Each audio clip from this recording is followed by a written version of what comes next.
Hello everyone. तो बच्चों हम लोग नीट के जो बच्चे प्रिपरेशन कर रहे हैं उनके लिए क्लास 11 फिजिक्स शुरू किए थे और वर्क एनर्जी पावर तक हम लोग पहुँचे थे। थर्ड लेक्चर हम लोग इसके पहले कंप्लीट कर चुके थे। आज fourth lecture work energy power का हम लोग शुरू करेंगे।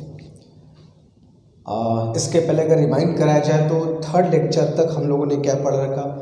पहले दो लेक्चर हम लोगों ने पढ़ा था work done by force, variable force क्या होता है, कांस्टेंट फोर्स क्या होता है and work energy theorem. Third lecture में तुमको मैंने बताया था पूरा स्प्रिंग के बारे में, स्प्रिंग फोर्स क्या होता है, स्प्रिंग पोटेंशियल एनर्जी का क्या कॉन्सेप्ट है, स्प्रिंग को अगर हम कई पार्ट्स में डिवाइड करते हैं तो उसका क्या कॉन्सेप्ट होता है, स्प्रिंग कांस्टेंट कैसे फाइंड करते हैं और उस पर क्वेश्चंस कैसे आ सकते हैं। तो थर्ड लेक्चर तक हम लोग बहुत अच्छे से यहाँ तक कंप्लीट कर चुके थे। धीमे धीमे चल रहे हैं हम लोग मगर बहुत सॉलिड। आज हम लोग शुरू करेंगे lecture number fourth. Lecture fourth में हम लोग जो लेक्चर नंबर 3 में पढ़े हैं स्प्रिंग के बारे में, जैसे उसकी पोटेंशियल एनर्जी का फॉर्मूला क्या होता है, स्प्रिंग फोर्स क्या होता है, ये जो हम लोग पढ़े हैं कॉन्सेप्ट सीखे हैं, स्प्रिंग को डिवाइड करने पर क्या तरीका हम लोग अप्लाई करते हैं, इस पे क्वेश्चंस कैसे आते हैं वो हम लोग आज लेक्चर नंबर 4 में डिस्कस करेंगे। तो ये लेक्चर नंबर 3 और 4 अगर कंबाइन कर दिया जाए तो तुम्हारा पूरा स्प्रिंग को अपने में समेट लेगा। फिर तुमको स्प्रिंग के कॉन्सेप्ट के लिए, स्प्रिंग पर बेस्ड क्वेश्चंस के लिए फिर कहीं और किसी बुक में तुमको जाने की ज़रूरत नहीं पड़ेगी। देखो जो भी मैं क्वेश्चंस तुमको यहाँ पे करा रहा हूँ वो एकदम सॉलिड क्वेश्चंस है, जैसे एकदम कह सकते हो एग्जाम में आने के पूरे चांसेस होंगे उनके। तो क्रैश कोर्स का मतलब ये नहीं होता कि मैं तुमको ढेर सारे क्वेश्चंस लाकर तुम्हारे सामने रख दूँ। इट मीन्स कि बहुत सेलेक्टेड और बहुत इंपॉर्टेंट क्वेश्चंस हमारे पास हो ताकि कम समय में हम पूरा सिलेबस कंप्लीट कर सकें। बात समझ लो। तो हम लोग को इस वक्त वही क्वेश्चंस करने हैं, वही टॉपिक्स पढ़ने हैं, या यूँ कहो कि वैसे ही क्वेश्चंस करने हैं जिनके एग्जामिनेशन में आने का, पूछने का पूरा चांस है।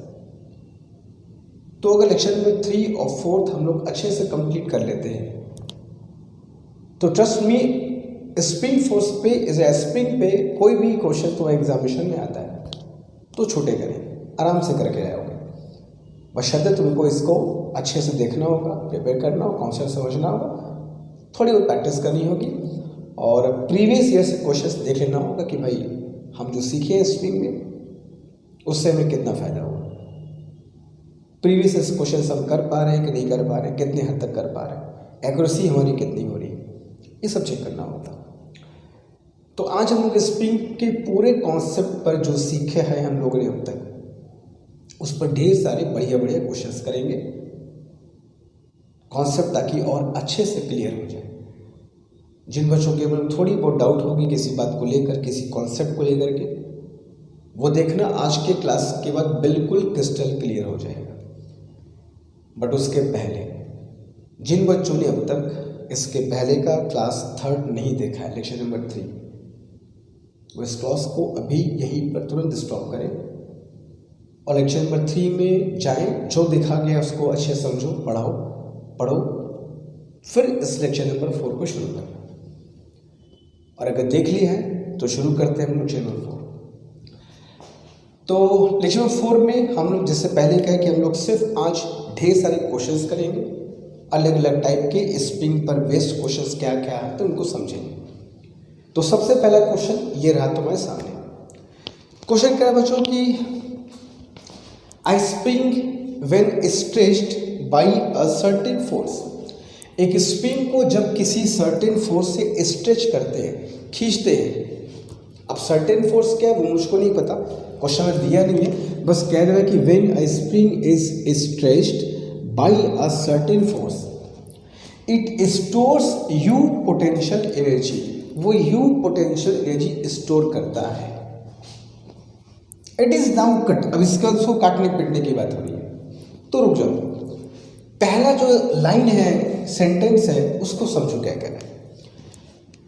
कह रहा है कि हमारे पास बच्चों एक स्प्रिंग है, ठीक है, स्प्रिंग का कुछ भी नहीं पता, उसका स्प्रिंग कांस्टेंट कितना है, उस पर फोर्स कितना लगाया, उसका डिस्प्लेसमेंट कितना हुआ, कुछ भी नहीं पता। बस कह रहा है कि सर्टेन फोर्स से खींचा गया। तो मान लो वो सर्टेन फोर्स कितना है बच्चों, F। मैंने F मान लिया। स्प्रिंग कांस्टेंट नहीं दिया है, मैंने के मान लिया। अब जब तुम इसको स्ट्रेच करोगे, खींचोगे, तो उसमें डिस्प्लेसमेंट भी होगा, स्प्रिंग खींचेगी, स्ट्रेच होगी, इलोंगेट होगी, तभी तो एनर्जी स्टोर करेगी। तो कितना इलोंगेशन है वो भी मुझको नहीं पता, तो चलो मैं अपने आप से एज्यूम कर लूँ कि इसमें जो स्ट्रेचिंग है, इलोंगेशन है, जो उसकी लंबाई बढ़ी है वो एक्स है। हाँ, दिया है सिर्फ एक बात कि ये spring you potential energy store करता है, तो यानी कि U इज इक्वल टू, जो फॉर्मूला हम लोग पढ़े थे बच्चों, हाफ kx स्क्वायर, ये तुमको दिया हुआ है। मैंने k एज्यूम कर लिया, x एज्यूम कर लिया, एनर्जी U क्वेश्चन में गिवन है। तो ये तो पहला सेंटेंस जो कह रहा था उसको तुमको समझा दिया, ऐसे ऐसे कहानी हो रही है। अब आगे क्या कह रहा है कि इट इज़ नाउ कट। अब इसको हम लोग काटते हैं, it is now cut in 3 equal parts. इसको हमको कट करना है और 3 इक्वल पार्ट्स में कट करना है, इस बात को ध्यान रखना। तो जब किसी स्प्रिंग को, तुमको मैंने क्या बताया था बच्चों, कि जब किसी स्प्रिंग को तुम इक्वल पार्ट्स में कट करते हो, इक्वल पार्ट्स में लेंथ वाइज, तो हर एक पार्ट का स्प्रिंग कांस्टेंट जितने पार्ट में डिवाइड करोगे उतने टाइम्स हो जाता है। जैसे अगर मैं इसको 3 पार्ट में डिवाइड करूंगा तो हर इक्वल पार्ट का स्प्रिंग कांस्टेंट कितना हो जाएगा, 3 के एंड 3 के। ये तुमको बताया था मैंने, ठीक है। किसी स्प्रिंग को अगर तुम 10 इक्वल पार्ट में डिवाइड करोगे तो हर पार्ट का स्प्रिंग कांस्टेंट 10 के एंड सो ऑन। तो 3 पार्ट में डिवाइड किया, each part will have new spring constant 3 के। यहां तक क्लियर ना। एंड 1 पार्ट इज स्ट्रेच, और जो 1 पार्ट तुमने इसके 3 पार्ट जो काटे हैं उन 3 पार्ट में से एक पार्ट को ले लो, सिर्फ एक पार्ट को ले लो, ले लिया भाई। जो 3 पार्ट तुमने काटे हैं उन 3 में से एक पार्ट को ले लो, ठीक है। And 1 part is stretched by the same force. Words जो इंपॉर्टेंट है उनको मैं मार्क कर रहा हूँ, जिनका क्वेश्चन पर सीधा प्रभाव पड़ेगा, उन वर्ड्स को मार्क कर रहा हूँ। अब इस स्प्रिंग को उसी फोर्स से खींचना है जिस फोर्स से इस ओरिजिनल स्प्रिंग को खींचा था। तो फोर्स तो दिया नहीं था, मैंने F माना था, तो F यहाँ मान लिया जाए, ठीक है। तो जितने फोर्स से इसको खींचा उतने फोर्स से इसको भी खींच लिया। अब सवाल ये होता है कि दोनों में फोर्स तो बराबर है, क्या दोनों का एलोंगेशन भी सेम होगा? Of course not. हमने क्या बताया था, अगर फोर्स इक्वल होते हैं तो x का रेशियो k का उल्टा होता है। याद करो फर्स्ट लेक्चर नंबर 3 में बताया, इसलिए मैं कह रहा हूँ लेक्चर 4 देखने से पहले लेक्चर नंबर 3 को अच्छे से देख एकदम आत्मसात कर लो कि क्या क्या सर ने इसमें समझाया है। तो फोर्स तो दोनों में इक्वल है, लेकिन स्प्रिंग कांस्टेंट 3 गुना हो गया, तो क्या स्ट्रेचिंग भी सेम रहेगी? स्प्रिंग कांस्टेंट जितना बढ़ता है स्प्रिंग को खींचना उतना मुश्किल होता है। तो तुमने सेम फोर्स लगाया है दोनों पे, नो डाउट, लेकिन इसका स्प्रिंग कांस्टेंट इसका 3 गुना हो गया है। तो कभी भी ऐसी सिचुएशन आती है तो स्प्रिंग कांस्टेंट जितना भी बढ़े, याद रखना डिस्प्लेसमेंट उसका रिवर्स रेशियो में घट जाएगा, x/3 हो जाएगा। हाँ, बशर्ते दोनों जगह फोर्स सेम होना चाहिए। फोर्स सेम नहीं होगा तो बात अलग बात है। तो अगर फोर्स सेम है तो स्प्रिंग कांस्टेंट जितना इंक्रीज करेगा, जो डिस्प्लेसमेंट है उतना कम हो जाएगा, क्योंकि स्प्रिंग कांस्टेंट बढ़ने का मतलब तुमको खींचना और मुश्किल हो रहा है। स्प्रिंग कांस्टेंट 3 गुना बढ़ गया, मतलब तुम्हारा 3 गुना खींचना मुश्किल हो जाएगा, डिस्प्लेसमेंट 3 गुना कम हो जाएगा। अगर इक्वल फोर्स लगाते हैं तो कभी भी ऐसा क्वेश्चन आए जहाँ फोर्स इक्वल हो तो काम तुम्हारा हमेशा आसान होगा, हमेशा आसान होगा। x की जो वैल्यू होगी k का रिवर्स कर देना। अगर k 3 टाइम्स हुआ है तो x कितना हो जाएगा, x/3। k अगर 2 गुना हुआ है x कितना हो जाएगा, x/2। k 5 गुना हो गया x कितना हो जाएगा, x/5, अगर फोर्स इक्वल है तो, ठीक है। तो जो एक स्प्रिंग था कटा हुआ पार्ट जिसका स्प्रिंग कांस्टेंट 3K हो चुका था, जिसको मैंने F फोर्स से खींचा, उसका इलोंगेशन कितना आया x/3। तो अब तुमको देखो, मैं चाहूँ तो ये सब चीज़ों को फॉर्मूले से भी कर सकता हूँ, तुमको फॉर्मूले से भी कर करके दिखा सकता हूँ, मगर बच्चों नहीं करना है, वक्त बचाना है, दिमाग से काम लेना है, हाथ का यूज़ बहुत कम करना है। जहाँ पे बिल्कुल ज़रूरत पड़े कैलकुलेशन की वहीं पर पेन तुमको उठाना है, बाकी आधा कैलकुलेशन यहाँ पर भी। टाइम की बहुत किल्लत रहेगी तुम्हारी एग्जाम में, इस बात को ध्यान रखना। टाइम बहुत डिसाइडिंग फैक्टर होता है। अगर मैं तुमको लंबे मेथड बताऊँ, खूब लंबे कैलकुलेशन, फ़ायदा नहीं होगा। समझो कि कैसे हमको समय बचाना है। तो फोर्स इक्वल था कि 3 गुना हो गया, x/3 हो जाएगा। तो तुमसे पूछा था कि इस स्प्रिंग में अब कितनी एनर्जी स्टोर होगी। अब नाउ तो अब इसमें एनर्जी जो स्टोर होगी, u dash is half k dash x dash square बोल सकते हैं। k डैश का मतलब नया स्प्रिंग कांस्टेंट जो 3K हो चुका है। x डैश मतलब नई इलोंगेशन जो x/3 है, तो x/3 का स्क्वायर कर दोगे तो x²/9 हो जाएगा। तो इसको बोल सकते हो बच्चों 1/2 kx² इंटू 1/3 बोल सकते हो। और ये जो 1/2 kx² है, ये तो u की वैल्यू है, इनिशियल वैल्यू ऑफ एनर्जी। तुम देख रहे हो, तुमको आंसर u के टर्म्स में देना है, तो जो हमने खुद से k और x माना है, एज्यूम किया है, उसको हटाना पड़ेगा ना। तो हाफ kx² को वी कैन राइट u, तो therefore we can say u dash is equal to u/3। यही तुम्हारा क्या हो जाएगा बच्चों, आंसर। तो u dash is u/3, second option is correct. तो जो स्प्रिंग होगी, जो छोटी वाली पार्ट है जिसका एक हिस्सा हम लोग ले रहे थे, वो अब u/3 एनर्जी स्टोर करेगा। बात समझ में आए? देखो यही सब क्वेश्चंस होते हैं, ऐसे ही क्वेश्चंस आते हैं एग्जामिनेशन में, बहुत मुश्किल नहीं आएंगे, बट तुम्हें उनके पीछे का कॉन्सेप्ट पता होना चाहिए कि यार इस क्वेश्चंस को सॉल्व कैसे करते हैं, क्या इसके पीछे का तकनीक होता है। ठीक है, तो जल्दी करो, क्वेश्चंस तो शुरू हुए, ढेर सारे क्वेश्चंस करेंगे 1 by 1, डू इट फास्ट।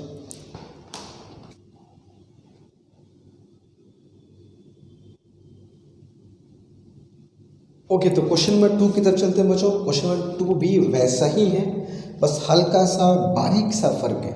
यही छोटे छोटे फर्क हमको देखने हैं कि एग्जाम में अगर ये फर्क आएगा तो हमें क्वेश्चन सॉल्व कैसे करना है। वास्तव में प्रैक्टिस हम लोग इसीलिए करते हैं ना, कि क्वेश्चन में हल्का फुल्का बदलाव आएगा तो हमें क्या करना होगा। प्रैक्टिस इसीलिए तो आदमी करता है कि अगर कुछ बदलाव हो तो उसको हम मैनेज कर सकें। क्वेश्चन कह रहा है कि when a spring is stretched by a certain force, जब किसी स्प्रिंग को एक सर्टेन फोर्स से स्ट्रेच करते हैं, तो चलो और स्ट्रेच कर देते हैं। ये एक स्प्रिंग है, ठीक है। So when a spring is stretched by a certain force, it stores U potential energy. Again, सिर्फ पोटेंशियल एनर्जी के अलावा तुम्हें कुछ पता नहीं, U। और जाहिर सी बात है, जो क्वेश्चन में गिवन होगा आंसर उन्हीं के टर्म्स से पूछा जाएगा। तो ना स्प्रिंग का स्प्रिंग कांस्टेंट हमको पता है, ना खींचने वाले फोर्स की बात कर रही है, ना ही इसका एलोंगेशन हमको पता है, मगर हमको जरूरत सबकी है। तो जिसकी तुमको ज़रूरत है धड़ल्ले से उसको एज्यूम कर लो, मत सोचा करो कभी कि यार दिया नहीं है, तो मान लो एज्यूम कर लो, शायद अंत में वो ख़त्म हो जाए, कैंसिल आउट हो जाए। ये एक तरीका हमेशा याद रखना, जिस चीज़ की तुमको ज़रूरत लगे कि इसके बिना क्वेश्चन मेरा आगे नहीं बढ़ पाएगा, एज्यूम कर लो, जो होगा आगे देखा जाएगा, है ना। तो मुझको नहीं पता इसका स्प्रिंग कांस्टेंट कितना है, मगर मुझको लग रहा है कि बिना स्प्रिंग कांस्टेंट के आगे मैं बढ़ ही नहीं सकता। मान लिया इसका स्प्रिंग कांस्टेंट क्या है, कितने फोर्स से खींचा गया नहीं पता, मैंने मान लिया F है। कितना एलोंगेशन होगा वो भी नहीं पता, मैंने मान लिया X है। तो F फोर्स लगाया, K स्प्रिंग कांस्टेंट पे, X एलोंगेशन उसमें आया, तो उसमें एनर्जी कितनी स्टोर होगी, तो जो एनर्जी स्टोर होगी U is equal to half kx², ये हमको दे रखा, ठीक है, फाइन। अब आगे कह रहा है it is now cut in 2 parts, इसको 2 पार्ट में कट करते हैं, 2 इक्वल पार्ट में नहीं कह रहा है, 2 पार्ट में कट करते हैं, जिनका रेशो कितना है 1:2। अच्छी बात है, काटो, क्या दिक्कत, हम सबको पनिश कर लेंगे। एंड द लॉन्गर पार्ट, इस बात को ध्यान रखना कि जो हिस्सा तुम काटोगे 1:2 में, उसका जो लंबा वाला हिस्सा है उसको हमको लेकर के आगे बढ़ना है। And the longer part is stretched bye double of previous force, इस बात को ध्यान रखना। चलो पहले क्वेश्चन आगे बढ़ाते हैं। इसको हमें बच्चों 1:2 पार्ट में डिवाइड करने को कहा जा रहा है, 1:2।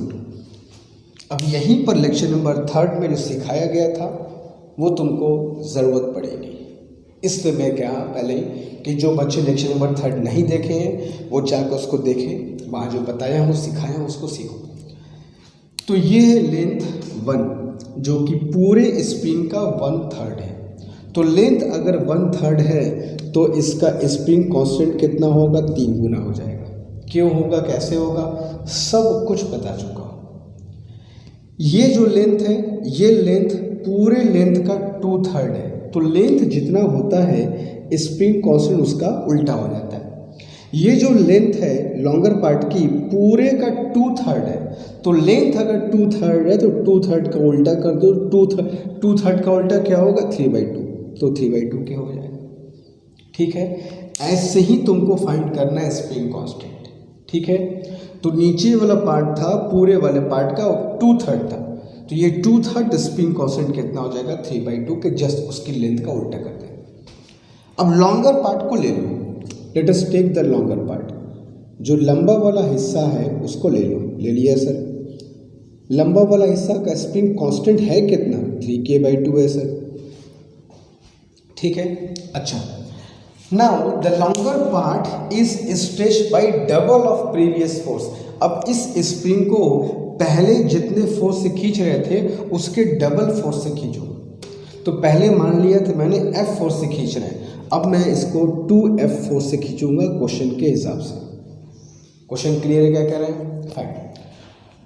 How much energy it will store now, अब इसमें कितनी एनर्जी स्टोर होगी वो तुमको बताना है, और वो भी आंसर्स तुमको यू के फॉर्म में देने हैं। यहाँ तक क्लियर है क्वेश्चन कि क्या दिया था और हमें क्या फाइंड करना है, कैसे फाइंड करना है वो तो भी बचा हुआ है, मगर क्या फाइंड करना है वो तो क्लियर हो जाए। क्वेश्चन तो समझ ले पहले सर कि पूछा क्या जा रहा है, मांग क्या रहा है हमसे। चलो अब क्या करें, तो वही करो जो बताया। फोर्स डबल हो गया है, अगर फोर्स इक्वल होता तो क्या होता, मैंने क्या बताया कि अगर फोर्स इक्वल होता है तो स्प्रिंग कांस्टेंट जितना बढ़ेगा एक्स उतना कम हो जाता है, ठीक है। चलो मान लो फोर्स इक्वल था, क्यों मान लिया सर, डबल था, क्यों मान लिया आपने, रुक जाओ, घबराओ मत, अभी डबल करेंगे। तरीका देखो, मान लो फोर्स इक्वल था, आई रिपीट, मान लो फोर्स इक्वल था। तो फोर्स जब इक्वल होता है तो भैया के जितना इंक्रीज करता है एक्स उतना कम हो जाता है। तो के अगर 3/2 टाइम्स हो गया है तो एक्स कितना हो जाएगा, उसका उल्टा हो जाएगा सर। मगर कब, जब फोर्स इक्वल होता तब। लेकिन फोर्स तो इक्वल था ही नहीं, फोर्स तो डबल था। तो फोर्स डबल था तो एक्स को भी डबल कर दो यहाँ पे, तो कितना हो जाएगा एक्चुअल में, ये 4x/3। आई बात समझ में। तो पहले इक्वल फोर्स पे निकालो कि इक्वल फोर्स होता तो एक्स की वैल्यू क्या होती, क्योंकि आसान काम होता है। इक्वल फोर्स सब इक्वल होगा तो एक्स की वैल्यू के का उल्टा कर देना, और उसके बाद फोर्स डबल हो, ट्रिपल हो, आधा हो, 1/3 हो, उसके हिसाब से एक्स मल्टीप्लाई कर देना। तो मैंने इक्वल फोर्स पे निकाला तो एक्स कितना आता, 2x/3। लेकिन चूंकि डबल फोर्स है तो 2 से मल्टीप्लाई भी कर दिया मैंने, 4x/3 आ गया। यही सब मेथड तुमको पकड़ना है, यही सब चीज़ें तुमको देखनी है। तुमको फॉर्मूले से बच के रहना है, फॉर्मूले का यूज़ कम से कम करना है, वहीं पर करना है जहाँ तुमको बहुत ज़्यादा तकलीफ हो, जहाँ तुमको लगो ये कि मेरा टाइम बच सकता है, करो उससे। तो ये सब चीज़ तुमको समझनी होगी, प्रैक्टिस करोगे बस आता जाएगा, ठीक है। फाइन है, सबको क्लियर है कि पहले इक्वल फोर्स पे निकाल लेना।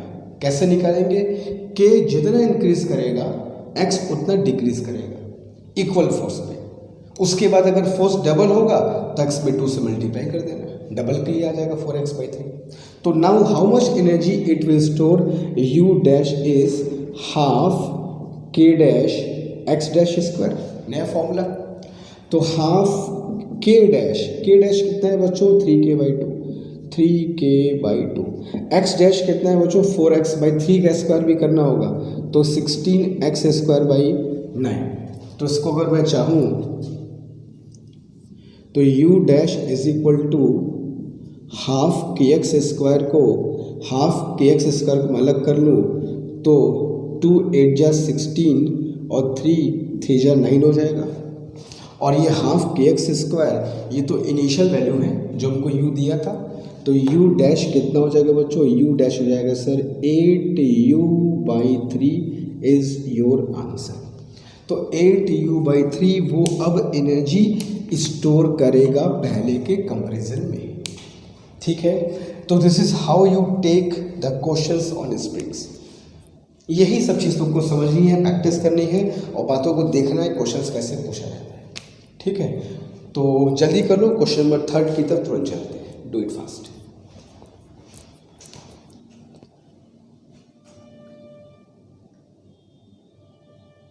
ओके तो क्वेश्चन नंबर 3 की तरफ चलते हैं। क्वेश्चन नंबर 3, ऐसे क्वेश्चन तुमको बहुत मिलेंगे तुम्हारे एग्जामिनेशन में। अगर तुम PYQs देख रहे होगे तो तुमको ऐसे बहुत सारे क्वेश्चंस मिलेंगे जो इस टाइप से इस स्प्रिंग के साथ साथ कुछ एनर्जी कंजर्वेशन के प्रिंसिपल पर भी इनका सोल्यूशन होगा। तो क्वेश्चन कह रहा है कि the given figure a block of mass m, एक m मास की ब्लॉक है, is moving with u velocity. Figure देख के क्लियर हो जा रहा है कि m मास का ब्लॉक है, u वेलोसिटी से मूव कर रहा है on a horizontal smooth surface. इस बात का ध्यान रखना कि जो सरफेस है वो हॉरिजॉन्टल है और स्मूथ सरफेस है। इस सरफेस में कहीं कोई फ्रिक्शन वगैरह का नामो निशान नहीं है, ठीक है। तो स्मूथ सरफेस है, बिल्कुल कहीं कोई फ्रिक्शन वगैरह नहीं है। Find the maximum compression in the spring. इस स्प्रिंग में मैक्सिमम कंप्रेशन कितना होगा तुमको पता लगाना है। कैसे होगा, क्या होगा, पूरा प्रोसेस समझो होता क्या है। ये ब्लॉक m मास का u स्पीड से चल रहा है, बॉडी मास है, बॉडी में स्पीड है, तो जाहिर सी बात है वो अपने साथ कुछ ना कुछ काइनेटिक एनर्जी भी कैरी कर रहा होगा। तो जाहिर सी बात है this block has kinetic energy given by half mu²। और चूंकि जिस रोड पर ये चल रहा है उसमें कोई फ्रिक्शन नहीं है, तो फ्रिक्शन नहीं होने की वजह से इसमें एनर्जी में कोई लॉस वॉस नहीं होगा। फ्रिक्शन नहीं है तो लॉस वॉस भी नहीं होगा। तो जिस एनर्जी से चल रहा था उसी से चलता रहेगा। फ्रिक्शन होता तो शायद नॉट गारंटीड कि वहाँ तक पहुँच पाता, भी नहीं पहुँच पाता। हो सकता है बीच में एनर्जी खर्च हो गई होती, दम तोड़ दिया होता, बट ऐसा नहीं है। चूँकि फ्रिक्शनलेस सरफेस है, स्मूथ सरफेस है, तो बड़े प्रेम से ये यहाँ से चलता हुआ स्प्रिंग तक पहुँच जाएगा और इतनी एनर्जी लेकर के पहुँचेगा हाफ mu²। अब जब ये स्प्रिंग के पास पहुँचेगा तो स्प्रिंग को दबाएगा, आगे बढ़ेगा और स्प्रिंग को कंप्रेस करेगा। अब यहीं पर सोचो, दिमाग लगाओ, इमेजिन करो क्या होता जाएगा। जब ये ब्लॉक स्प्रिंग को कंप्रेस करना शुरू करेगा या स्प्रिंग को कंप्रेस कर रहा होगा तो एक्चुअली में क्या हो रहा होगा, ये ब्लॉक अपनी एनर्जी को स्प्रिंग को ट्रांसफ़र कर रहा होगा। क्यों? क्योंकि स्प्रिंग को कंप्रेस करने में ब्लॉक को एनर्जी खर्च करनी होगी, तो हाफ mu² में से ही एनर्जी खर्च कर रहा होगा स्प्रिंग को दबाने में। तो जैसे जैसे इसको दबाता जाएगा इसकी एनर्जी, ब्लॉक की एनर्जी कम होती जाएगी और स्प्रिंग की क्या होगी, बढ़ती जाएगी। ये दबाता गया, वो दबता गया, दबाता गया, दबती।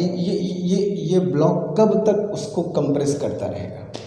जब तक इसमें जान है, जब तक इसमें एनर्जी है, जब तक ये वैल्यू 0 ना हो जाए तब तक ये ब्लॉक स्प्रिंग को दबाता रहेगा। तो ये दबाना प्रोसेस जब रुकेगा तो कुछ ऐसा सीन बनेगा। क्वेश्चन है बहुत आसान, बहुत से लोग अब तक इसका सलूशन तुमको बता भी देंगे, लेकिन मैं तुमको बताऊंगा सिर्फ सलूशन नहीं, तुमको सिखाऊंगा, ठीक है। देखो, तो कुछ ऐसा सीन क्रिएट होगा, कुछ ऐसा, ठीक है। और कंप्रेस कर दो इसको बढ़िया सा,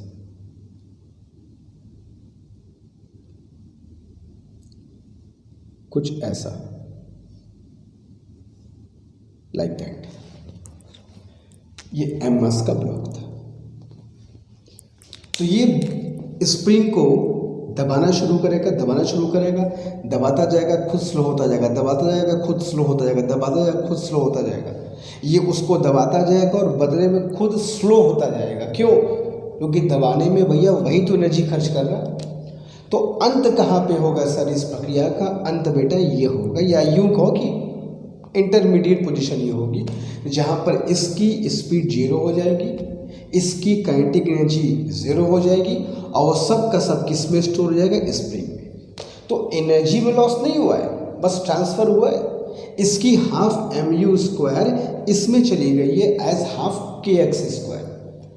kinetic energy of body has been transferred to potential, has been transferred to spring as potential energy. तो ये हाफ mu² है ना, अब वो इसके पास है, अब वो इसके पास है। किस रूप में है? अब वो इस रूप में भैया हाफ kx² रूप में है। तो अगर तुमसे पूछूं कि भैया मैक्सिमम कंप्रेशन क्या होगा, तो मैक्सिमम कंप्रेशन क्या होगा वो तो बात की बात है। मैक्सिमम कंप्रेशन कब होगा, ये चीज़ इंपॉर्टेंट है। तो कब होगा? जब इसकी स्पीड 0 हो जाए और वो थम जाए, और अब क्या कि बस अब मैं नहीं दबा सकता, मेरे पास जितना एनर्जी था सब दबाने में खर्च कर दिया, and spring is now maximum compressed. तो ये मैक्सिमम कंप्रेस्ड कब होगा? जब ब्लॉक अपनी पूरी एनर्जी स्प्रिंग को ट्रांसफर कर दे। हालांकि वो अंत नहीं होगा, इसके बाद स्प्रिंग खुलेगी भी, अभी दब गई है ऐसे, फिर खुलेगी। जब खुलेगी तो इसको ब्लॉक को जो दिया था वो वापस कर देगा और ब्लॉक लेके निकल जाएगा। वो आगे कहानी है। ये ब्लॉक ऐसे आया, दिया, लिया, आया, पूरा कहानी देखो ये होगा। लाइक इलास्टिक कोलिजन में जैसा होता है, ब्लॉक आया, दिया, दबाया, लिया, चला गया। ब्लॉक आएगा, दबाएगा, उसको देगा, फिर उससे लेगा, फिर चला जाएगा। तो ओवरऑल ब्लॉक की एनर्जी स्प्रिंग को मिलेगी, फिर स्प्रिंग ब्लॉक को वापस कर देगा, ये मुड़ के वापस आ जाएगा। जस्ट लाइक इलास्टिक कोलिजन कि आए, टकराए, उसी स्पीड से वापस आ गए। तो इसीलिए इलास्टिक कोलिजन में हम आगे पढ़ेंगे भी। इसीलिए बच्चों इलास्टिक कोलिजन में कहा जाता है कि बॉडी जिस स्पीड से टकराती है उसी स्पीड से वापस भी लौटती है। क्यों? Because of this thing. क्योंकि इलास्टिक कोलिजन में कोई लॉस वॉस नहीं होता। जितना तुमने बॉडी को दिया, कंप्रेस किया, फिर लेकर के निकल आए। तो चूंकि इलास्टिक कोलिजन में यही कहानी होती है, तो एक किस्म का समझ लो इलास्टिक कोलिजन ही तुमको बता रहा हूँ कि इलास्टिक कोलिजन कहानी क्या होती है। जैसे कोई दीवार है, अब दीवार में मान लो काइंड ऑफ स्प्रिंग, इसमें इलास्टिसिटी होगा तो उसका कह सकते हो कि स्प्रिंग है। दीवार को तुमने किसी चीज़ से मारा, दीवार कंप्रेस हुआ, एनर्जी दीवार को मिली, दीवार ने वापस दिया, बॉडी लेकर आ गया। That is elastic collision. तो इलास्टिक कोलिजन जहाँ भी होगा, आगे पढ़ेंगे हम लोग बच्चों, यही पूरा सीन होता है, यही पूरा सीन होता है। आया, दिया, लिया, वापस आ गया। खैर आगे लोग पढ़ेंगे इलास्टिक कोलिजन में। अभी यहाँ कहानी क्या था कि what is the maximum compression of the spring.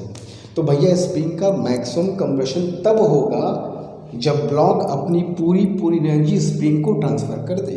तो हम लोग लगा सकते हैं from principle of conservation of energy, block की energy will go into spring half kx², या बल्कि इसको मैक्सिमम कह सकते हो। ये मैक्सिमम की होगा, मैक्सिमम होगा। तो 1/2 cancelled out, x max² is equal to कितना हो जाएगा बच्चों?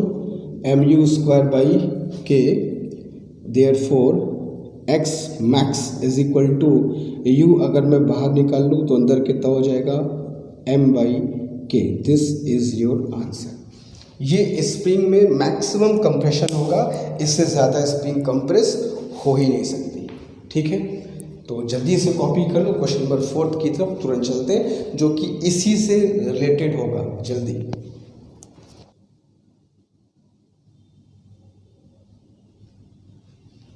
ओके, अब इसका एक पार्ट और देखो, थोड़ा सा कॉन्सेप्ट, अगर किसी बच्चे को कुछ तकलीफ है, कोई डाउट होगा तो और भी कॉन्सेप्ट क्लियर हो जाएगा, और इससे अगर कुछ भी क्वेश्चंस इसके घुमा फिरा के आएंगे तो कर लोगे। क्वेश्चन क्या कह रहा है? इन द प्रीवियस क्वेश्चन वही है जो पहला था कि एम मास का एक ब्लॉक था, यू स्पीड से चल रहा था ऑन स्मूथ हॉरिजॉन्टल सरफेस, जहां सामने एक स्प्रिंग लगी हुई है हॉरिजॉन्टल, देख रही है ब्लॉक को ऐसे, विथ स्प्रिंग कांस्टेंट के। कहानी बताइए कि जब ये ब्लॉक आएगा तो जब तक ये आगे बढ़ रहा होगा इसकी स्पीड में कोई फर्क नहीं होगा, इस सरफेस फ्रिक्शनलेस है, इसकी स्पीड में कोई फर्क नहीं होगा जब तक कि ये इसको कंप्रेस न करना शुरू कर दे, इसकी स्पीड का बाल भी बाका नहीं होगा, because the surface is smooth. लेकिन जैसे ही स्प्रिंग को छुआ और दबाया, वहीं पर गड़बड़ाएगा मामला। क्यों? क्योंकि जैसे वो स्प्रिंग को दबाएगा, स्प्रिंग क्या करेगा? ब्लॉक को पीछे धकेलेगा, है ना? इमेजिन करो, समझ जाओगे, फील करो क्या हो रहा होगा। सोचो, जब ये ब्लॉक स्प्रिंग को दबा रहा होगा, स्प्रिंग को अच्छा लग रहा होगा क्या कि हमें कोई दबा रहा है? स्प्रिंग क्या करती है? उसको उल्टा फोर्स लगाती है। आओ देखते हैं कैसे दबाते हो। जब स्प्रिंग उसको उल्टा फोर्स लगाएगा ब्लॉक को कि हमको मत दबाओ, हिम्मत कैसे हो, क्यों दबा रहे हो, तो जाहिर सी बात है ब्लॉक की स्पीड कम होगी। लेकिन ब्लॉक भी ब्लॉक है, कहाँ मानने वाला, ना वो मानेगा ना वो मानेगा। ये दबाता रहेगा, वो अपोज करता रहेगा, ये दबाता रहेगा, वो अपोज करता है, वो दबाता रहेगा, अपोज करता रहेगा। अंत कहाँ पे होगा? जहाँ इसकी स्पीड यू से घटती घटती क्या हो जाए? 0 हो जाए। कहानी क्लियर है? लेकिन मुझको इतना बताओ, जब दबाना शुरू किया इस ब्लॉक की स्पीड कितनी रही होगी? Sir you. जब दबाना बंद किया होगा इसकी स्पीड कितनी होगी? सर 0। तो u से 0 के बीच में कभी u/2 भी तो आया होगा कि नहीं आया होगा? इतना बताओ। u से घट रहा है, u से घटते घटते घटते घटते घटते घटते 0 हो गया ब्लॉक की स्पीड। तो जब ब्लॉक की स्पीड u से घटते घटते 0 हो रहा होगा, तो u से 0 तक होते होते कभी तो u/2 हुआ होगा। मतलब कहानी ये है। अब मैं दूसरा फिगर तुमको बनाऊं तो कुछ ऐसा तुमको दिखाऊंगा कि लाइक दैट, स्प्रिंग कंप्रेस हुई है, ब्लॉक ने उसको दबाया भी है, लेकिन ब्लॉक की भी स्पीड 0 नहीं हुई है, अभी कितनी हुई है? u/2। तो जब ब्लॉक की स्पीड u/2 हो जाए तो इस स्प्रिंग का कंप्रेशन हो जाए। क्वेश्चन क्लियर है? ये क्वेश्चन आया कहाँ से भाई? जब दबाना शुरू किए तो u था, दबाना खत्म कब होगा? जब 0 हो जाएगा। लेकिन u से 0 होने में तो u/2 भी तो आएगा ना, कि डायरेक्ट u से 0 हो जाएगा। भैया धीमे धीमे स्पीड घटेगी, u से घटते घटते u/2, फिर u/4, फिर घटते घटते 0। तो जब इसकी स्पीड u/10 हो, सॉरी u/2 हो, आधा हो जाए, तो स्प्रिंग में इलोंगेशन बताओ। अच्छा, अभी स्प्रिंग में एनर्जी स्टोर है, कुछ ना कुछ कंप्रेशन है तो एनर्जी स्टोर होगी। कहाँ से आई होगी वो एनर्जी? जितना ब्लॉक की एनर्जी में लॉस हुआ है, क्योंकि ऐसे क्वेश्चन में ब्लॉक की एनर्जी में लॉस, जो कि जब ब्लॉक इसको दबाना शुरू करेगा तो ब्लॉक की एनर्जी में लॉस हो रहा होगा, और वो लॉस कहाँ जा रहा होगा? स्प्रिंग में जा रहा होगा। तो एक जगह का लॉस हो रहा है, दूसरी जगह गेन हो रहा है। तो ब्लॉक की एनर्जी में जितना लॉस हुआ वही स्प्रिंग को जाकर के मिला। तो अगर मैं ये निकालूं कि ब्लॉक की एनर्जी में लॉस, तो ब्लॉक की एनर्जी शुरू में कितनी थी? 12mu², इतना शुरू में था। अभी कितना बचा? तो 12mu/2 का होल स्क्वायर। u/2 कहाँ से आ गया? इसकी स्पीड u/2 हो गई है। तो पहले स्पीड u थी तो एनर्जी 12mu², अभी एनर्जी u/2 तो एनर्जी 12mu/2 का होल स्क्वायर। तो लॉस कितना हुआ? Sir this minus this. और जो लॉस होगा ब्लॉक की एनर्जी में, वही किस में जाएगा बच्चों? स्प्रिंग में चला जाएगा, 12kx। तो ब्लॉक की एनर्जी स्प्रिंग को नहीं मिलेगी। ऐसा मत बोलो, ये बोलो कि ब्लॉक की एनर्जी में जो लॉस हुआ होगा वो स्प्रिंग को मिला होगा। अब बताओ, हमने कहा कि ब्लॉक के पास 100 जूल है, अभी 20 जूल बच गया, तो बताओ स्प्रिंग को कितना मिला? 20 मिला। ब्लॉक के पास 100 था, अभी 20 बच गया, तो स्प्रिंग को कितना मिला? 80 मिला, लॉस। तो लॉस जो होगा वो स्प्रिंग को मिलता है। ब्लॉक की एनर्जी तो ब्लॉक के पास है, अगर ये 100 था और ब्लॉक के पास 20 बचा तो बाकी 80 कहाँ गया? स्प्रिंग के पास गया। तो स्प्रिंग की जब भी एनर्जी फाइंड करना चाहोगे तुमको ब्लॉक की एनर्जी में लॉस निकालना होगा। आई रिपीट, लॉस निकालना होगा। तो इतना था ब्लॉक की एनर्जी, इतना हो गया, तो लॉस जो हुआ वो स्प्रिंग को मिल गया। अब इसको सॉल्व कर लो, तो चाहो तो 1/2 यहाँ से कैंसिल कर सकते सीधे, तो mu² minus mu² is equal to क्या हो जाएगा बच्चों? kx²। तो 4 में 1 कितना हो जाएगा? 3/4 mu² is equal to kx²। Therefore x² is equal to क्या हो जाएगा बच्चों? 3mu² upon 4k implies that x is equal to क्या आएगा? u अगर मैं बाहर निकाल लूँ, इनफैक्ट u/2 बाहर निकाल सकता हूँ, u/2 में बाहर निकाल लूँ तो अंदर क्या बच जाएगा? 3m/k। ये होगा स्प्रिंग की लेंथ में इलोंगेशन जब ब्लॉक की स्पीड पहले की स्पीड की आधी रह जाएगी तब। ठीक है, तो ऐसे क्वेश्चंस पे ध्यान देना, थोड़ा कॉन्सेप्ट पे ध्यान देना, कंफ्यूजन नहीं होना चाहिए। बस एक बात ध्यान रहे कि ब्लॉक की एनर्जी में जो लॉस होगा वो स्प्रिंग को मिलेगा। ठीक है, तो जल्दी क्वेश्चन कर लो। चलिए क्वेश्चन नंबर 5 की तरफ।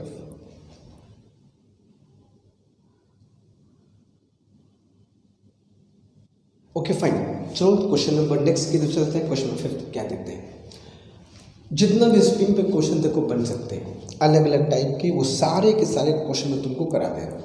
अब ये तुम्हारा रिस्पॉन्सिबिलिटी है कि इन सारे क्वेश्चन को देखो, इनको समझो, इन पे प्रैक्टिस करो, इन पे अच्छे से हाथ साफ करो ताकि क्वेश्चन अगर एग्जाम में आए तो छूटने न पाए। क्वेश्चन कह रहा है कि a body of mass m is released from the top of a curved plane. एक कर्व्ड प्लेन है जैसा कि फिगर में देख रहा हूँ, एक m मास की बॉडी है, एक कर्व्ड प्लेन है, एकदम फिसलन जिस पे होगा, है ना, और इसका वर्टिकल हाइट h दिया हुआ है। Vertical height is h, curved plane है, स्मूथ है। Vertical height h has shown the figure due to friction in the horizontal part of the track. साफ शब्दों में कहा है, इस ट्रैक का जो हॉरिजॉन्टल हिस्सा है, ये वाला, कर्व्ड वाला नहीं, जो हॉरिजॉन्टल वाला है वो, और वो है रफ, उसमें है फ्रिक्शन। ये जो कर्व्ड है वो तो स्मूथ है, एकदम सरकने वाला है, मस्त एकदम। जैसे ही हल्का सा इसको पुश करोगे जूम करके नीचे की तरफ गिरेगा एकदम बिना किसी रोक टोक के, एकदम चिकना सपाट सरफेस। तो यहाँ से गिरा, आराम से फिसलते पहुँचा, लेकिन जब ये यहाँ पर पहुँचेगा और जब इसका हॉरिजॉन्टल सरफेस शुरू होगा तब इसकी ज़िंदगी में दुख शुरू हो जाएगा। इसकी ज़िंदगी में दुख इस बात का आ जाएगा कि इसके रास्ते में कांटे आ गए, इसके रास्ते में मुसीबत आ गई, इसके रास्ते में फ्रिक्शन आ गया, और वो फ्रिक्शन इसको रोकेगा। मगर ये भी कम नहीं है, चलेगा, ठीक है, रोको तो रोको, चलेंगे बहुत। अरे बहुत क्या करोगे, एनर्जी कम करोगे ना, जान तो नहीं लोगे ना, एनर्जी ना कम करोगे, मार तो नहीं दोगे ना। हम चलेंगे और पहुँचेंगे, भले एनर्जी कुछ खो दे। तो कितना खोया है? कह रहा है due to friction in the horizontal part, due to friction in the horizontal part. इस बात को ध्यान से समझना, horizontal part of the track the block loses 20% of its energy. अब यह फ्रिक्शन है तो कुछ ना कुछ तो ये तुमसे कीमत वसूलेगा, और तुम्हारा 20% एनर्जी इस रास्ते को पार करने में वो खा गया फ्रिक्शन तुम्हारा 20% एनर्जी। यानी जब तुम इस स्प्रिंग के पास पहुंचोगे तो सिर्फ और सिर्फ तुम्हारे हाथ में, तुम्हारे पास केवल 80% एनर्जी बची रहेगी, 20% फ्रिक्शन के नाम पे स्वाहा हो गया, खत्म। तो अब इस स्प्रिंग में मैक्सिमम कंप्रेशन कितना होगा? ठीक है, क्या दिक्कत है? ठीक है, 20% खा गए तो खा गए, हो गया स्वाहा, लेकिन 80% तो बचा है मेरे पास। उस 80% से स्प्रिंग को हम क्या करेंगे? कंप्रेस करेंगे। तो जितना एनर्जी यहाँ पे था उसका 80% निकाल लो, स्प्रिंग को थमा दो। लो भैया, तो यहाँ पर ब्लॉक के पास एनर्जी थी कितनी? तो भैया ब्लॉक के पास एनर्जी कितनी थी? mgh। जब यहाँ पर पहुँचा तो इस mgh का 20% खा गया फ्रिक्शन, तो यहाँ कितना बचा? 80%। तो फॉर्मूला क्या लिखोगे? फॉर्मूला लिखोगे बच्चों 80% of mgh will go into the spring as half K एक्सेस का, पूरा नहीं, सिर्फ 80%। 80% मतलब कितना हो जाएगा? 80% मतलब 0.8 ना, यानी 0.8 into mgh is equal to half K X square. ठीक है, तो कितना हो जाएगा ये? 1.6 mgh by K X square. तो 1.6 को हम चाहें तो 8/5 बोल सकते हैं ना, तो 8 mgh by K is equal to X square. तो देयरफॉर एक्स तुमसे पूछा गया था, एक्स इनफैक्ट एक्स मैक्स, तो एक्स मैक्स कितना हो जाएगा? स्क्वायर रूट ऑफ 8/5 ना, 8 mgh by 5k, that is your answer. तो इसमें तो वो थोड़ा सा स्प्रिंग की बात भी है, थोड़ा सा फ्रिक्शन की बात भी है, थोड़ा लॉस ऑफ एनर्जी की बात भी है, थोड़ा कंजर्वेशन ऑफ एनर्जी की बात भी है। तो ये छोटे छोटे क्वेश्चंस होंगे, मगर तुमको समझना होगा इनको करने की तकनीक क्या है, कैसे इसको समझोगे और कैसे अप्लाई करो। ठीक है, तो जल्दी करो, टुवर्ड्स क्वेश्चन नंबर 6 की तरफ तुरंत चलते हैं। Do it.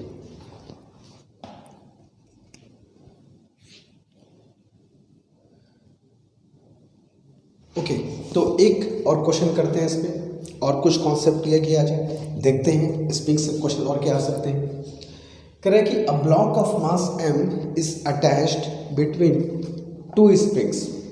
एक m मास का ब्लॉक है, जैसा कि फिगर में देख रहे हो, और इसको दो स्प्रिंग, जिनका स्प्रिंग कांस्टेंट K1 K2 है, इनको दो स्प्रिंग के बीच में क्या किया? अटैच करके रख दिए हो, जैसा कि फिगर में देख रहे हो। दो स्प्रिंग के बीच में, स्प्रिंग में कोई लोकेशन वगैरह नहीं है, स्प्रिंग्स अपने अभी नेचुरल लेंथ में है। ठीक है, K1 K2 दो स्प्रिंग है, ना कोई लोकेशन ना कोई कंप्रेशन, उनके बीच में एक block. Springs are relaxed in their natural length, और बीच में एक block as shown in the figure. अच्छी बात है। The block is displaced towards right. Block को राइट डायरेक्शन में डिस्प्लेस कर दो। अब अच्छा, राइट डायरेक्शन में डिस्प्लेस करोगे तो क्या होगा? एक स्प्रिंग तो कंप्रेस हो जाएगी, दब जाएगी बेचारी, और दूसरी वाली क्या होगी? इलोंगेट हो जाएगी। इसको अगर खिसकाओगे राइट साइड में तो क्या होगा? ये कंप्रेस होगा और ये वाला क्या होगा? खिंच जाएगा, इलोंगेट होगा। Through a distance x and released, और इसको डिस्प्लेस करके वहां पर पकड़ के छोड़ देना है। Find the speed of the block as it passes through the mean position. कहना क्या चाह रहा, सुनो पहले कंप्रेस करके तुमको दिखाता हूँ ये कहना क्या चाह रहा है। ये कहना कुछ ये चाह रहा है। कुछ लोग का सवाल था, भैया कहना क्या चाहते हो? तो देखो कहना क्या चाहता है ये, है ना। देखो, तो ये कहना ये चाहता है, ये कहना ये चाहता है। चलो,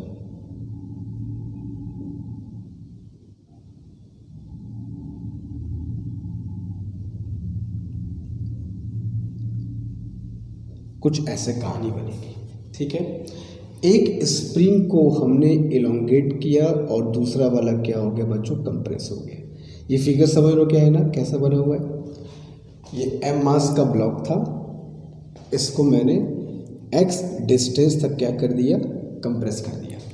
तो इसको x डिस्टेंस में मूव कराऊंगा, बड़ा जोर लगाना पड़ेगा, क्योंकि एक तरफ से स्प्रिंग को खींचना भी है और एक तरफ से स्प्रिंग को दबाना भी है। बड़ा मुश्किल काम है, केवल दबाना ही नहीं है। क्यों पता है क्यों? क्योंकि जब तुम इसको दबाने जा रहे होगे तब ये स्प्रिंग तुमको पीछे खींच रहा होगा और ये तो तुमको पीछे धक्का मारेगा वो अलग से। तो डबल मेहनत करनी पड़ेगी। क्यों? क्योंकि जब तुम इसको दबाओगे तो तुमको पीछे धकेलेगा और जब ये भी खींचेगा ये भी तो तुमको पीछे खींचेगा। तो दोनों स्प्रिंग तुमको मिलकर परेशान करेंगे, क्योंकि तुम दोनों के साथ छेड़छाड़ कर रहे हो, दोनों तुमको छोड़ेंगे नहीं। तो ये वाला स्प्रिंग जाएगा इधर, बहुत धक्का देगा, ये भी इससे खींचेगा, तुमको तकलीफ होगी। मगर मान लो तकलीफ को सहते हुए, एनर्जी लगाते हुए ब्लॉक को तुम शिफ्ट कर दिया। तो एक हो गया कंप्रेस्ड, एक हो गया इलोंगेटेड। ठीक है, ये एक्स कंप्रेस हुआ है और ये एक्स इलोंगेट हुआ है। यहाँ तक क्लियर है? तो ये एक्स कंप्रेस हुआ है तो इसमें एनर्जी कितनी होगी सर? Half k2x²। ये एक्स इलोंगेट हुआ है तो इसमें एनर्जी कितनी होगी? Half k1x²। और जैसे इसको मैंने यहाँ पे रखा फिर छोड़ दिया, तो जैसे ही छोड़ोगे तो क्या वहाँ पे टिकेगा? ये दोनों स्प्रिंग इसको एक पल वहाँ रहने नहीं देंगे, फट से भाग करके आएगा अपने ये मीन पोजीशन पे। मीन मतलब जहाँ वो पहले था वहाँ पे। हालांकि यहाँ पर भी आकर के उसका जीवन शांत नहीं होगा, फिर वो आगे जाएगा, इसको कंप्रेस करेगा, फिर खोलेगा, उसको कंप्रेस करेगा, फिर खोलेगा इसको। तो एक्चुअल में क्या होगा पता? ये भाई सब SHM करेंगे। ये M जो है ना, सिंपल हार्मोनिक मोशन करेगा। एक बार डिस्प्लेस कर दिया तो इधर से उधर, फिर इधर से उधर ही चलता रहेगा, अगर एनर्जी में लॉस ना हो तो। ठीक है, बट हमको उस SHM तक नहीं जाना है। हमको बस ये पूछा गया है कि जब ये लौट कर अपने मीन पोजीशन पर आएगा तो इसकी वेलोसिटी कितनी होगी। तो जब ये लौट कर मीन पोजीशन पर आएगा तो दोनों का जो इलोंगेशन और कंप्रेशन है वो तो ख़त्म हो गया, क्योंकि जब ये अपने मीन पोजीशन पर मतलब वापस लौट करके आएगा तो दोनों स्प्रिंग का अपने नेचुरल लेंथ में आ जाएंगे। इसकी ये एनर्जी भी खत्म, इसकी एनर्जी भी खत्म, ना ये कंप्रेस्ड रह जाएगा ना ये इलोंगेटेड रह जाएगा। तो दोनों की एनर्जी जाएगी कहाँ? वो ब्लॉक को मिल जाएगी। तो होगा क्या? जैसे ही ब्लॉक वापस मीन पोजीशन में लौट करके आएगा, ये दोनों एनर्जीज जो अभी स्प्रिंग्स के पास हैं वो ब्लॉक को मिल जाएंगी। तो अगर फिर मैं प्रिंसिपल ऑफ कंजर्वेशन लगाऊं तो एक स्प्रिंग की एनर्जी हाफ k1x² प्लस दूसरे की एनर्जी हाफ k2x², ये दोनों मिलकर किसके पास पहुंच जाएंगी? ब्लॉक के पास। तो हाफ यहाँ से मैं कैंसिल कर दूं और x² कॉमन निकाल लूँ, तो you will have k1 plus k2 is equal to mv²। Therefore v² is equal to x² k1 plus k2 by m। Therefore v is equal to find करना था, x बाहर निकाल सकते हो और अंदर क्या बचेगा? स्क्वायर रूट के k1 plus k2 divided by m। यही उस ब्लॉक की वेलोसिटी होगी जब वो वापस अपने मीन पोजीशन पर लौट करके आएगा तब। ठीक है, तो अच्छा क्वेश्चन था, principal of conservation of energy में था, स्प्रिंग का कॉन्सेप्ट है ये। तो जल्दी कर लो, चलेंगे towards next question. Do it.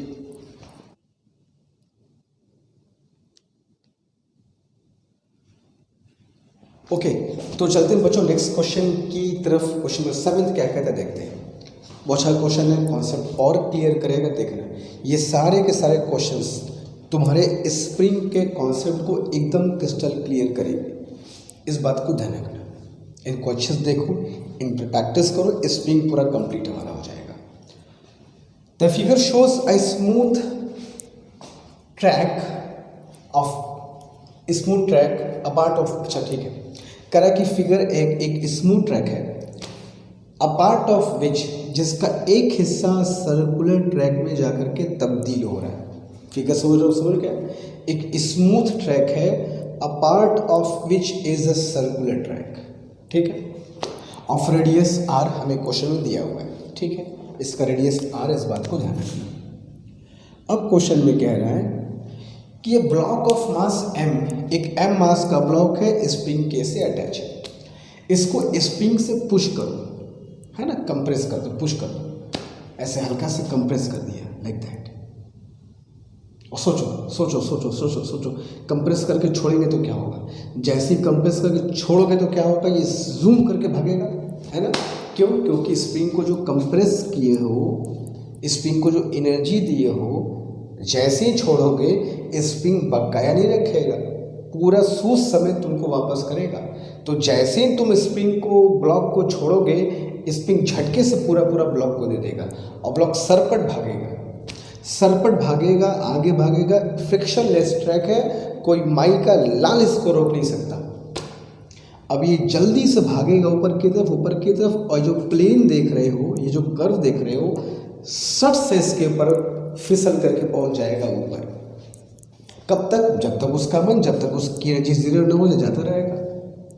तो क्वेश्चन कह रहा है कि जब वो पॉइंट पी पर पहुंचता है, अब पॉइंट पी कैसा पॉइंट है?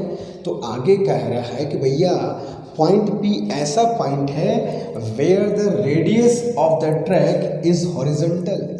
यहाँ जो ट्रैक का रेडियस है वो हॉरिजॉन्टल है, ये वो कहना चाह रहा है, ताकि तुमको पी के बारे में अच्छे से पता चल जाए कि पी क्या है।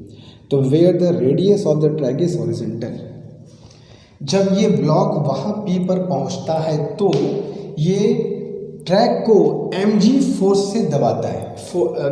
फोर्स लिखा है ना, track with the force mg। तो जब ये ब्लॉक को तुमने छोड़ा स्प्रिंग से छूट कर ये आगे बढ़ा, ट्रैक तक पहुंचा, और ट्रैक को mg फोर्स से क्या किया? दबाया। तो ब्लॉक ने mg फोर्स से ट्रैक को दबाया, तो ट्रैक उसको छोड़ देगा क्या? न्यूटन ने थर्ड लॉ इसीलिए दिया था क्या? ट्रैक भी क्या करेगा? ब्लॉक को इधर की तरफ फोर्स लगाएगा mg, ब्लॉक उधर दबाएगा, ट्रैक इधर फेंकेगा। तो ट्रैक के द्वारा ब्लॉक पर फोर्स लगेगा बच्चों इधर की तरफ mg, पूरा सूद समय से वापस करेगा, न्यूटन ने बताया था। और चूंकि ये फोर्स सेंटर की तरफ है तो यही होगा सेंट्रीपिटल फोर्स। अब सेंट्रीपिटल फोर्स कहाँ से आ गया सर? क्यों नहीं आएगा? क्यों नहीं आएगा पहले बताओ। यहाँ के बाद तो मोशन सर्कुलर ही तो हो रहा है ना, सर्कुलर ट्रैक पे ही तो चल रहा है ना। तो सर्कुलर ट्रैक पर क्या फ्री में चलते हो क्या? सर्कुलर ट्रैक में क्या फोकट में चलते हो क्या? सर्कुलर ट्रैक पे चलने के लिए सेंट्रीपिटल फोर्स की जरूरत पड़ती है, सेंटर की तरफ लगने वाला फोर्स। तो सेंटर की तरफ फोर्स जो लगेगा वो सेंट्रीपिटल फोर्स होगा। तो इस ब्लॉक पर सेंटर की तरफ फोर्स कितना लग रहा है? mg, जो किसने लगाया है? ट्रैक ने। क्यों लगाया है? क्योंकि ब्लॉक ने ट्रैक को लगाया है, तो ट्रैक ब्लॉक को लगाएगा mg।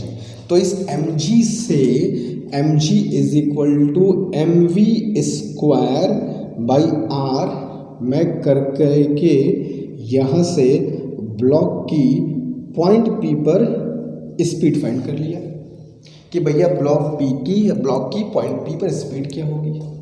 चलो, और ये जो हाइट है, ये हाइट तो रेडियस के बराबर ही होगी, ये हाइट तो रेडियस के बराबर, क्योंकि हॉरिजॉन्टल है ये। तो अगर मैं एनर्जी कंजर्वेशन लॉ, अच्छा बताओ, जितनी टोटल एनर्जी ब्लॉक की यहाँ पर पे है उतनी टोटल यहाँ पर भी होगी, क्योंकि फ्रिक्शन नहीं है, लॉस वॉस नहीं होगा। तो total energy here is equal to total energy there, कर देता हूँ मैं। तो हियर टोटल एनर्जी ब्लॉक को मिली from the spring is half kx square. और जब ब्लॉक यहाँ पहुँचा तो कुछ उसके पास स्पीड है, तो काइनेटिक एनर्जी, और प्लस कुछ उसकी हाइट भी तो चढ़ गया है, तो प्लस पोटेंशियल एनर्जी mgh।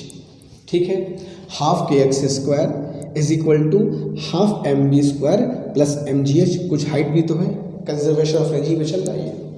तो now half kx square is equal to half mv square find कर चुका हूँ पहले ही, rg प्लस mg, h की वैल्यू r है ये, h की वैल्यू r है ये। तो ये कितना हो जाएगा बच्चों? 1/2 kx square is equal to 2 + 1 3/2 mgr, 2 से 2 अगर मैं कैंसिल कर दूं तो X square is equal to 3 mgr by K बोल सकता हूँ। देयरफॉर एक्स की वैल्यू क्या आएगी, square root of 3 mgr by K. ये उस स्प्रिंग में कंप्रेशन रहा होगा जो हमसे पूछा गया था। क्वेश्चन में क्या लिखा था, find the initial compression of the spring. हमें स्प्रिंग का इनिशियल कंप्रेशन पूछा गया था ताकि वो ब्लॉक पॉइंट पी तक पहुंच जाए और ट्रैक को mg फोर्स से कंप्रेस करे। उसके लिए कंप्रेशन इनिशियली कितना होना चाहिए वो हमसे पूछा गया था। तो ये इसका आंसर है, जल्दी कॉपी कर लो फिर आगे चलते हैं। जल्दी डू इट फास्ट।